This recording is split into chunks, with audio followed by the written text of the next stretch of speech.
السلام علیکم ورحمۃ اللہ وبرکاتہ۔ ناظرین کرام، میں ہوں غلام مصطفیٰ اور اب دیکھ رہے ہیں میرا یوٹیوب فیس بک چینل پیام اسلام، جس پہ درس قرآن کے سلسلہ میں آج کا ہمارا سبق سورۃ البقرہ کی آیت نمبر 223 پر مشتمل ہے۔ اعوذ باللہ من الشیطان الرجیم، بسم اللہ الرحمن الرحیم۔ نساؤکم حرث لکم فأتوا حرثکم انا شئتم وقدموا لانفسکم واتقوا اللہ واعلموا انکم ملاقوہ وبشر المؤمنین۔ اس آیت مبارکہ میں اللہ تعالیٰ عورتوں سے جو مرد اور عورت کا باہمی تعلق ہے اس کی تھوڑی تشریح فرما رہے ہیں۔ پچھلی آیت میں سے یہ سلسلہ شروع ہوا ہے حیض کا اور نفاس کا، اور اس کے بعد پھر آگے اللہ نے فرمایا نساؤکم حرث لکم، تمہاری جو عورتیں ہیں یا تمہاری جو بیویاں ہیں وہ تمہاری بمنزلہ کھیتی ہیں، یعنی کھیتی کی مانند ہیں۔ جس طرح انسان کھیت میں بیج بوتا ہے اور پھر اس کی آبیاری کے لیے، اس کی بڑھوتری کے لیے تگ و دو کرتا ہے، اللہ فرماتے ہیں فَأْتُوا حَرْثَكُمْ، اور تم اپنی کھیتیوں میں جاؤ، اَنَّا شِئْتُم، جس طرف سے چاہو، جس طرح چاہو تم اپنی بیویوں کے پاس جاؤ، تمہیں کوئی رکاوٹ نہیں ہے۔ یہاں جس طرف سے مراد داہنی طرف سے، بائنی طرف سے، یعنی تخم ریزی کے لیے، یعنی یہاں اللہ رب العزت نے یہ فرمایا کہ صرف عورت اور مرد کے جو تعلق ہیں، باہمی تعلق ہے، یہ صرف ایک لذت حاصل کرنے کے لیے نہیں ہے،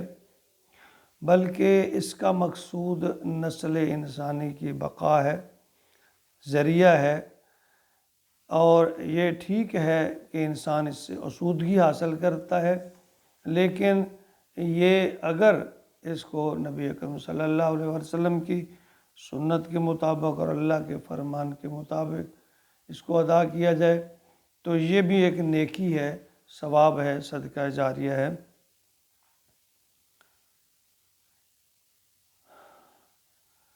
وَقَدِّمُوا لِأَنفُسِكُمْ، اور اپنے آگے کے لیے سامان کرو، یعنی اپنے مستقبل کی بھی فکر کرو۔ یعنی یہاں دیکھیں اللہ تعالیٰ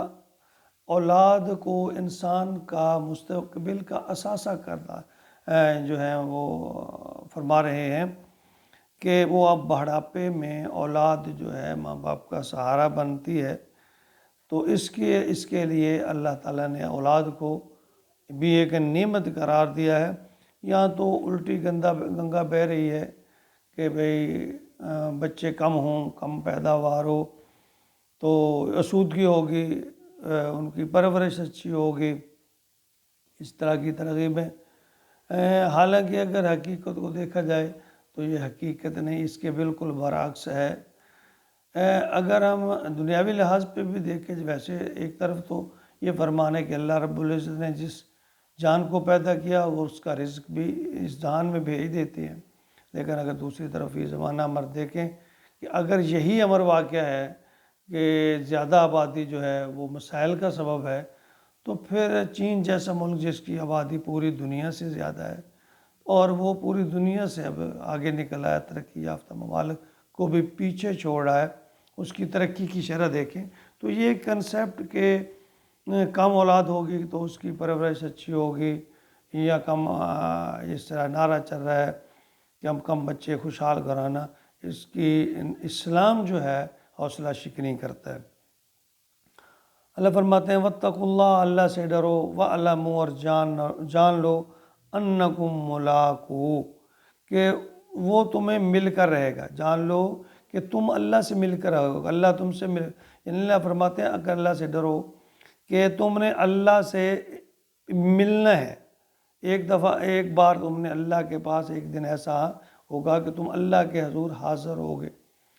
تو یہ ایک فطری سی بات ہے کہ جب انسان کسی بات کا جواب دہ ہو اور اسے پتہ ہو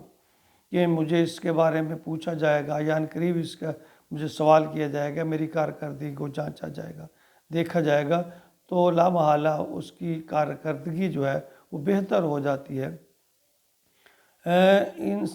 اچھائی اور برائی کا کنسیپٹ اور اس کی سزا اور جزا یہ دونوں لازم و ملزوم ہے۔ اگر اچھائی کا انعام نہ ہو اور برائی پہ سزا نہ ہو تو پھر تو یہ جانوروں کا ایک کھیل بن جائے گا، جو جس کو جس طرح چاہے جس سے زیادتی کرے، جو جس طرح چاہے رویہ اختیار کرے۔ اللہ تعالیٰ نے انسان کو اشرف المخلوقات پیدا کیا ہے، اور اللہ فرماتے ہیں کہ وَاعْلَمُوا أَنَّكُم مُّلَاقُوهُ، تم یہ جان لو کہ تم نے ایک دن تم اللہ سے ملاقات کرنی ہے، اور جو تم کرو گے، جو بو گے تم اس کو کاٹو گے، تمہیں اس کیے کا پھل ملے گا۔ اور پھر ساتھ یہ بھی فرما دیا وَبَشِّرِ الْمُؤْمِنِينَ، ایمان والوں کے لیے اللہ تعالیٰ نے بشارت دے دی ہے، اللہ فرماتے ہیں خوشخبری ہو ان لوگوں کو جو اللہ پر ایمان رکھتے ہیں اور اللہ پر ایمان رکھتے ہوئے اللہ کے احکامات پر چلتے ہیں، نبی اکرم صلی اللہ علیہ وسلم کے اسوہ حسنہ کو اپناتے ہیں۔ اللہ فرماتے ہیں ان کے لیے خوشخبری ہے۔ دنیا کا کوئی بھی کام ہے اگر ہم اسے اللہ اور اللہ کے رسول کے حکم کے مطابق انجام دیں تو وہ چاہے انسان جو مسلمان ہے اس کی دین اور دنیا الگ الگ نہیں ہے، اس کا دین دنیا ہے اور دنیا دین ہے۔ اگر اپنی دنیا کو دین کے مطابق ڈھال لے تو ہر وقت یہ نیکی کما سکتا ہے، کوئی مشکل نہیں ہے۔ اب دیکھیں نا، میاں بیوی کے تعلقات کو لیجئے، اگر اس کو نبی اکرم صلی اللہ علیہ وسلم کی سنت اور جو اللہ نے احکام بیان فرمائے اس کے مطابق ادا کرے یہ بھی ثواب ہے۔ اگرچہ اس میں جو لذت کا یا ایک آسودگی کا جو پہلو ہے وہ ہے، لیکن اس کے ساتھ ساتھ اس میں ثواب۔ اب چھوٹی سی بات ہے، ہم واش روم میں جاتے ہیں، حالانکہ دنیا میں سب سے گندی ترین جگہ واش روم کہلاتا ہے، اگر ہم دعا پڑھتے ہوئے واش روم میں جائیں اور نبی کے طریقے کے مطابق بایاں پاؤں اندر رکھیں، فراغت کے بعد پھر دعا پڑھیں، دایاں پاؤں اندر رکھیں، تو یہ ہمارا واش روم جانا بھی، بیت الخلاء میں جانا بھی ثواب ہوگا۔ سونا ہے، جاگنا ہے، کھانا پینا ہے، سب کو ہم کپڑے پہنتے ہیں نبی پاک صلی اللہ علیہ وسلم کے طریقہ کے مطابق پہن لیں، گھر سے باہر نکلتے ہیں دعا پڑھ لیں، گھر میں آتے ہیں سلام کریں، دعا پڑھ لیں، تو ہمارا تو 24 گھنٹے کا جو کام ہے وہ اس میں دین ہی دین ہے۔ تھوڑا سا ہمیں اپنے رویے کو بدلنا ہے، ہم نے اپنے نظریے کو بدلنا ہے کہ ہم مسلمان ہیں، اور مسلمان ہونے کے ناطے ہم اپنے نبی کی پیروکار ہیں، اور ہم نبی کی تعلیمات پر ہم نے چلنا ہے۔ تھوڑی سی کوشش کریں تو ہماری 24 گھنٹے کی زندگی، چلنا پھرنا، کھانا پینا، سونا جاگنا، واش روم جانا،